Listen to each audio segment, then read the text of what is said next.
Hi everyone, this is Aruna Arichami, Assistant Professor, Department of Information Technology, SNS College of Technology. In my lecture series today, we're going to see about the minimal cover. So why we have to go for a minimal cover means we have to reduce the redundant data and extra attribute present in this particular relation. That can be called it as a redundant data, redundant attribute, and also we can able to remove the redundant functional dependency present in the given relation. So for that only we're going to calculate the minimal cover. So what do you mean by minimal cover? That is the removing the extra thing present inside the functional dependency. That can be called it as a minimal cover. So your minimal cover can be also called as a canonical cover. In your question paper, they may ask this both the term. So for example, if F is a functional dependency, F plus is the closure set of an attribute. In that thing, F dash is the canonical cover or the minimal cover of the given functional dependencies. Just we're going to minimize the functional dependencies. So if I want to minimize the functional dependency, my functional dependency should not have a extraneous attribute. That is a redundant attribute present in my relation. And also I have to remove the redundant functional dependencies. This is the how we can able to remove the redundant data present in the functional dependency. Then only we can call it as a particular relation. Particular relation along with the functional dependency will have the minimal cover or a canonical cover. So let us see how we can eliminate the thing. We know that these should not have. So how we can eliminate? For that we're going to use the three steps. That is the three rules. First one is a splitting rule. What do you mean by splitting rule? Means we're going to convert the right hand side of my attribute in a singleton attribute, not left hand side, only right hand side. You're going to convert RHS into a singleton attribute. So the next thing is the second step, we're going to remove the extraneous attribute. In the third step, we're going to remove the functional dependencies present in that particular relation.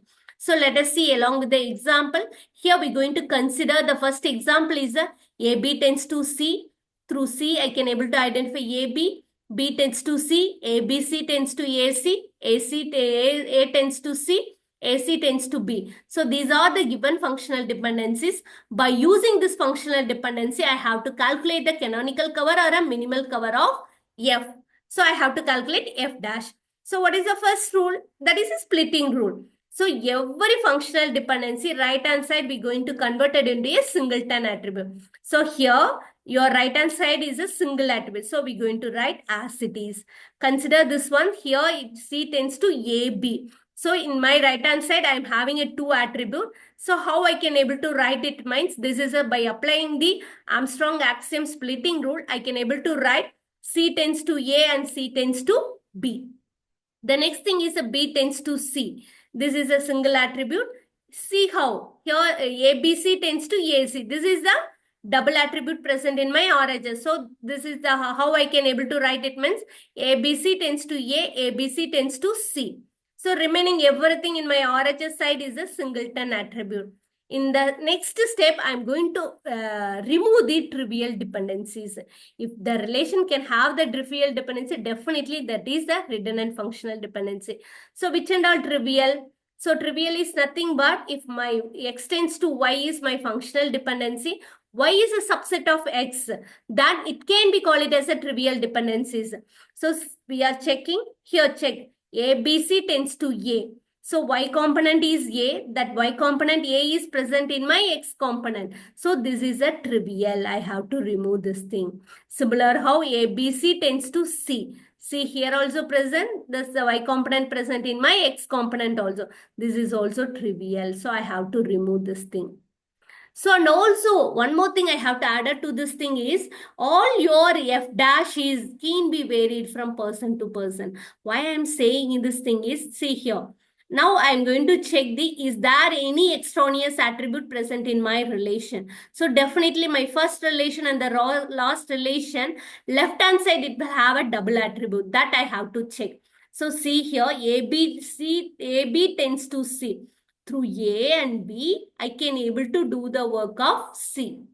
Through along with the A and B only, I can able to complete the task C. So, and also I'm having the relation B alone can able to complete the task of C. And A alone can complete the task of C. If I consider B tends to C, here A is the extraneous attribute. If I consider A tends to B, here B is my extraneous attribute. Through that only I am saying it can be varied to person. If I consider this one, I'm getting one answer. If I consider this one, I'm getting the another answer.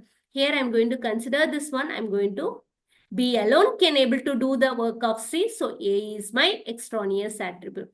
Similar how AC tends to B. B, C alone can able to calculate the B. In this case, A is my extraneous attribute. Or C is my, other the thing, is there any element of B? So we can conclude the thing C is my extraneous attribute. So the next thing is there any redundant, remaining thing I have to write it as it is. I have to remove the redundant functional dependency. By seeing itself, B tends to C is a repeated one. C tends to B is, A tends to C is also a repeated one that I have to remove over here. So remaining thing, how I can able to calculate means by taking the closure of the thing, I can able to remove the remaining redundant functional. So finally, I can get the C tends to A, B tends to C, and A tends to B. So these are the minimal cover for this functional dependency. Initially, I'm having a 6 functional dependency that I have to reduce it to 3 functional dependency. This is the how we can able to calculate the minimal cover. Thank you for watching my video.